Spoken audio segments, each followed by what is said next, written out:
Bonjour à tous, on se retrouve aujourd'hui pour la deuxième conf de psychiatrie. Donc moi je suis Floriane Pellerin, je suis interne en psychiatrie en 6e semestre. Donc on se retrouve pour cette conf qui va permettre de traiter toute la part, tout ce qu'on n'a pas traité dans la première conférence. Donc pour ceux qui n'ont pas encore regardé, ça concerne donc tout ce qui est schizophrénie, troubles délirants persistants, les troubles anxieux, les troubles de personnalité. On va faire un point comme sur les grands classiques de la psychiatrie, donc le suicide et les soins sous contrainte, même si on a déjà un peu parlé sur la première conf, on va revenir un peu sur tout ça. Alors, on commence par un petit point, si ça veut bien. Voilà, sur un petit point, j'en avais pas parlé dans la première conf, sur comment on examine un patient en psychiatrie, parce que dans toutes les autres spécialités, c'est assez facile avec vos stages. Enfin, quand vous passez en cardio, vous passez en neuro, enfin, il y a des bases que vous allez refaire systématiquement. Vous allez toujours utiliser les stétos, vous allez toujours faire un examen digestif. Évidemment, en neuro, votre examen neuro est beaucoup plus complet, etc., etc. Mais il y a une base que vous comprenez, vous vous repérez, et du coup, c'est, entre guillemets, c'est plus facile de comprendre ce qu'on fait. Psychiatrie, effectivement, c'est très bizarre, on touche pas le patient, sauf quand on intervient en tant que somaticien où on a besoin de faire un ECG, etc., il y a une urgence dans le service, mais sinon, c'est pas moi qui vais toucher mes patients. Et quand je rencontre un patient, bah, je l'examine d'une manière qui est très différente. Donc, je l'examine au cours d'un entretien, ce qui est, à certains moments même, ça peut même ressembler à une discussion. C'est-à-dire que c'est pas forcément aussi cadré, structurant, formalisé que, que les entretiens. Voilà, souvent les externes, c'est eux qui font les entrées, que ce que vous allez faire en entretien, en interrogatoire, quand vous avez une entrée qui arrive dans vos livres. Nous, on va s'intéresser à plusieurs choses, donc à différents registres. Donc parmi ces registres, il y a la présentation. Est-ce que mon patient, il est bien habillé? C'est pas l'idée, c'est pas de juger son sens du style. L'idée, c'est de se dire, j'ai un patient, il a été en capacité de s'apprêter pour venir à mon rendez-vous, ou au contraire, en fait, il a plus du tout l'énergie de se doucher. Donc on va aller regarder, est-ce qu'il a les cheveux, on va regarder, comme ça on va observer, hein. Je vais pas me scruter le patient en m'approchant de lui avec une loupe, mais je vais regarder, est-ce que ses ongles sont propres, est-ce que ses cheveux ils sont propres, est-ce qu'il a l'air d'avoir fait attention à sa tenue ou il s'était complètement à l'arrache, il a mis 3 trucs qui n'ont rien à faire ensemble, est-ce que du coup, si la tenue elle est un peu incohérente, un peu étrange, est-ce qu'il n'est pas un peu sur le registre des organisations un peu exaltées? Déjà la présentation, ça peut dire beaucoup de choses. Parfois ça peut aussi rien dire. C'est-à-dire qu'un patient qui est incurique parce qu'il est SDF, ça n'a aucune valeur d'un point de vue sémiologique. Donc on va regarder ça, on va regarder comment il organise son propos, c'est ce qu'on appelle le discours. On va regarder quelle capacité d'attention il a, quelle capacité de concentration il a. On va regarder comment il structure donc son discours et sa pensée, hein. Le discours, c'est vraiment le reflet de comment on structure notre pensée. Donc, est-ce qu'il a une pensée qui est fluide, qui est logique, où ça s'enchaîne bien? Moi, j'ai pas de mal à comprendre les liens qu'il fait. Au contraire, ça part dans tous les sens, ça va très très vite. On va évaluer les fonctions instinctuelles. Les fonctions instinctuelles, qu'est-ce que c'est? C'est l'alimentation, le sommeil, la sexualité. Et ça, elles peuvent être perturbées selon différents troubles. Par exemple, dans la dépression, les fonctions instinctuelles, dans une dépression à caractéristiques classiques, vous avez des troubles du sommeil, vous dormez très mal, vous avez un appétit qui diminue, vous perdez du poids et une libido qui est très basse.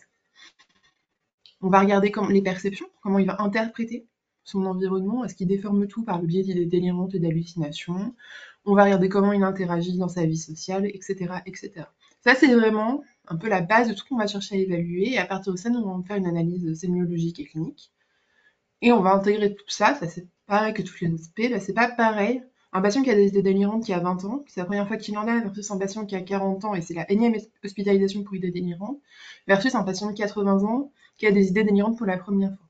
Donc je prends en compte tout ça, ses antécédents, son mode de vie, depuis combien de temps, les symptômes ils sont présents, et à partir de tout ça, je formule une hypothèse diagnostique. Pour vous, bossez la sémiologie, parce que le collège peut avoir ses limites, surtout si vous n'avez pas eu la chance de passer en psychiatrie. Il y a beaucoup de vocabulaire à connaître, côté un peu définition qui peut être assez rébarbatif. L'AESP, qui est le site pour les étudiants de psychiatrie, ils vous ont formulé, j'ai mis les liens, mais vous avez des fiches de sémio, des dictionnaires. Et très important, on va bien connaître quelques mots. Enfin, il y a des mots qui tombent tout le temps. Enfin, anédonie, aboulie, apragmatisme. Vous pouvez pas perdre des points sur ça. Vous allez perdre beaucoup de place si vous perdez des points sur ça, parce que tous les conférenciers, on insiste tous beaucoup dessus. Donc, si vous le savez pas, vous êtes sûr de perdre des places. Donc voilà, vous avez les petits liens que vous pouvez aller regarder tranquillement.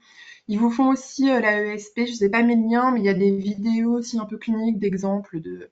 Je crois que j'en avais mis un lien dans l'autre compte pour la catatonie, mais ça peut vous faire une petite mine d'or, entre guillemets, pour ceux qui ont plus une mémoire visuelle. Enfin, ça peut être intéressant de changer un peu de support. Et c'est plutôt bien fait.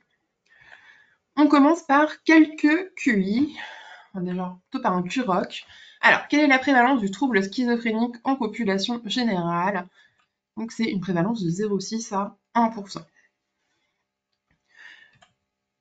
L'épidémiologie des troubles psychiatriques, donc je vous ai remis les principaux. Donc, schizophrénie, 0,6 à 1% de la population. On vous dit qu'il y a 15 nouveaux cas pour... Pardon, j'ai un petit problème caméra, je suis pas assez vue à l'enregistrement. Donc, on dit qu'il y a 15 nouveaux cas pour 100 000 patients et par an. Le délirant persistant, 0,2%. D'épisodes dépressifs caractérisés, c'est 10% de la population sur une année, sur la population adulte. Troubles anxieux généralisés, on a une prévalence vie entière de 5%, le TOC, prévalence vie entière de 2%, troubles du stress post-traumatique, 5 à 10% de la population sur la vie entière, et une anorexie mentale, c'est 1,4% des femmes et 0,2% des hommes.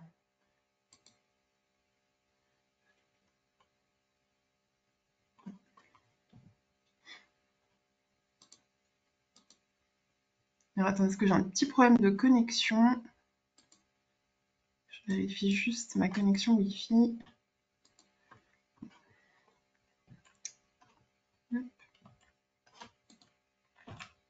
Alors, quels sont les 3 gros syndromes qui caractérisent le trouble schizophrénique? Alors, les 3 grands symptômes qui caractérisent le trouble schizophrénique, vous avez le syndrome positif, le syndrome négatif et la désorganisation. Très important, on peut parler de schizophrénie à partir du moment de l'association de 2 sur les 3, ce qui veut dire que vous pouvez être schizophrène sans syndrome positif, uniquement avec un syndrome négatif et de la désorganisation. Ce qui veut dire un patient schizophrène qui n'a pas d'idée délirante.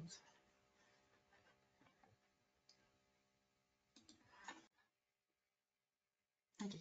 Je suis désolée, j'ai dû couper pour un petit problème réseau, mais là normalement c'est réglé et la qualité de l'enregistrement va être meilleure pour la suite. Je suis désolée s'il y avait des petits problèmes de qualité sur les premières minutes, normalement ça va être bon. Donc, je viens de vous dire, donc, schizophrénie, syndrome positif, syndrome négatif, syndrome de désorganisation, on va détailler toute la schizophrénie après dans des DP.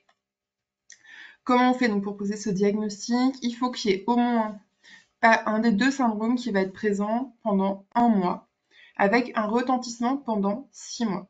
Donc, ce qui veut dire que souvent, dans les énoncés, on ne va jamais vous piéger sur comment poser un diagnostic de schizophrénie. Si on veut vous faire dire schizophrénie, vous faire cocher schizophrénie, vous allez avoir un jeune adulte qui arrive, on vous dit que ça fait 6 mois qu'il est replié au domicile et qu'il est plus scolarisé, etc., etc., et que ça fait 1 mois qu'il dit des propos étranges, qui fait des trucs un peu de désorganisation, de syndrome positif très franc, et avec des conséquences à syndrome négatif depuis 6 mois. Donc comme ça, vous n'êtes pas embêté pour poser votre diagnostic. Si vous connaissez bien les bases de votre cours et les critères diagnostiques, on ne va pas vous piéger entre 2 pathologies psychiatriques. Les énoncés que vous allez avoir, ça va être archi caricatural, ça va vraiment être des patients purement théoriques, ça ne ressemblera pas du tout aux patients de la vraie vie. Voilà, certains d'entre vous sont peut-être passés en psychiatrie c'est le moment du concours. Vous allez voir des patients qui sont un peu déstabilisants par rapport aux patients du collège, où en fait, nous on vous dit, dans le collège de psychiatrie, on vous dit, bah, ok, vous avez des jolis petits tableaux, et votre patient il rentre dans les cases. Nos vrais patients ils rentrent jamais dans les cases, mais les patients théoriques et les patients du concours, vous rentrez dans les cases. Donc, vous n'aurez jamais à avoir un doute normalement sur un diagnostic de schizophrénie. On vous demandera jamais de cocher un diagnostic schizoaffectif. Le trouble schizoaffectif, nous, c'est un peu ce qu'on dit quand on ne sait pas trop si le patient est bipolaire ou schizophrène, ce qui est un petit peu des deux, donc on dit schizoaffectif. Mais vous n'avez pas besoin de savoir ça, vous aurez un tableau ou de franche bipolarité ou de franche schizophrénie normalement. Donc, syndrome positif, qu'est-ce que c'est? Syndrome positif, donc c'est les idées délirantes et tout ce qui est hallucination. Donc, si elles peuvent être auditives, acoustico-verbales, visuelles, tactiles, gustatives, olfactives, synesthésiques. Synesthésiques, c'est des sensations corporelles. Souvent, ça peut être des espèces de douleurs, des décharges électriques. Souvent, après, qui sont prises dans le délire avec l'interprétation de la part du patient. Le syndrome négatif, donc c'est un appauvrissement de la vie psychique qui peut concerner 3 domaines. Sur le plan affectif, on va parler d'un émoussement des affects, on va donc avoir une absence d'émotion dans l'expression du visage, un visage qui va pas verbaliser d'expression, une intonation de la voix qui va être très monocorde, un regard qui est fixe. Au niveau cognitif, il y a une pauvreté du discours, en fait, il y a malheureusement associé à ça une pauvreté de la pensée. Donc chez des patients, ça se voit d'autant plus que le patient, ça fait longtemps qu'il est pris dans sa pathologie psychiatrique. Vous faites un peu tout le temps la même chose en entretien. Le patient, vraiment, il a plus beaucoup de ressources cognitives. C'est pas qu'il a Je vais pas dire qu'ils deviennent déficitaires parce que c'est pas le cas, mais on voit bien qu'il y a des choses au fur et à mesure qu'ils comprennent moins bien, qu'ils comprenaient très bien avant l'entrée de la maladie. Et là, au fur et à mesure qu'ils s'installent dans la maladie, ils ont beaucoup plus de liens à se représenter les choses, comment fonctionne notre société, et ça donne des propos. Enfin, voilà, c'est vraiment ça s'appauvrit. C'est très très visible si vous passez un stage dans psychiatrie avec des patients schizophrènes chroniques, c'est très très marqué comme symptôme. Et au niveau comportemental, donc l'apragmatisme, je n'arrive pas à entreprendre parce que je n'arrive pas à planifier, à différencier de l'abolie. Hein. Bon, là, je vous mets les deux, mais vraiment retenez-vous apragmatisme, schizophrénie plutôt, et abolie plutôt dans la dépression. Et un retrait social. La désorganisation, qui se présente aussi sur un plan cognitif, affectif et comportemental. Sur le plan cognitif, on peut voir des barrages, on peut voir des fadings. Je vais détailler après ce que c'est. Et on va avoir des troubles du raisonnement. Avec ce qu'on va appeler un raisonnement morbide, le rationalisme morbide, qui va être une manière d'expliquer et de justifier en permanence pourquoi ils ont ces difficultés-là, et de justifier pourquoi aussi ils ont des idées délirantes ou des hallucinations, qui va être complètement absurde. Moi, j'avais un patient qui, pour m'expliquer son vécu dissociatif, me disait qu'il pensait que parce qu'il avait vécu une expérience dans un avion, il avait sauté dans une faille temporelle, et du coup, maintenant, il était dans un nouveau monde, et que dans cette faille temporelle, ce qui lui montrait qu'il est dans une faille temporelle, c'était la dissociation. Bon, ça n'a aucun sens. Ça, c'est un peu un exemple de rationalisme morbide. Sur le plan affectif, une discordance idéo-affective. La caricature, c'est un patient qui vous raconte quelque chose d'horrible, de triste, de glauque, tout en riant ou en faisant des grands sourires. Des rires motivés, des sourires discordants, ça c'est des signes qui sont facilement rédigés dans les énoncés. Et sur le plan comportemental, un maniérisme, donc une gestuelle assez particulière ou des parakinésies. Le fading, c'est un arrêt progressif du discours qui est caractérisé par une diminution du rythme, de l'intensité de la pensée. C'est un peu un évanouissement de la pensée. Souvent, le patient il parle de moins en moins fort jusqu'à ce qu'il soit plus audible. C'est un peu un petit barrage, un bébé barrage, vous appelez ça comme vous voulez. Et le barrage, lui, c'est vraiment une suspension du langage. Donc, votre patient, il fait une phrase, il fait d'un coup une pause, plusieurs secondes. C'est pas une pause parce qu'il a besoin de se moucher, là, comme moi. C'est pas une pause parce que il reprend sa respiration sous souffle. Il y a vraiment une pause de plusieurs secondes où vraiment sa logique, elle est interrompue. Et il reprend comme si de rien n'était. Ça peut être assez long. Enfin, ça peut être plusieurs minutes, mais ça peut être comme quelques secondes. Donc, quelles sont les propositions sont exactes concernant le trouble délirant persistant? Alors, il s'agit d'une maladie débutant à l'adolescence, non.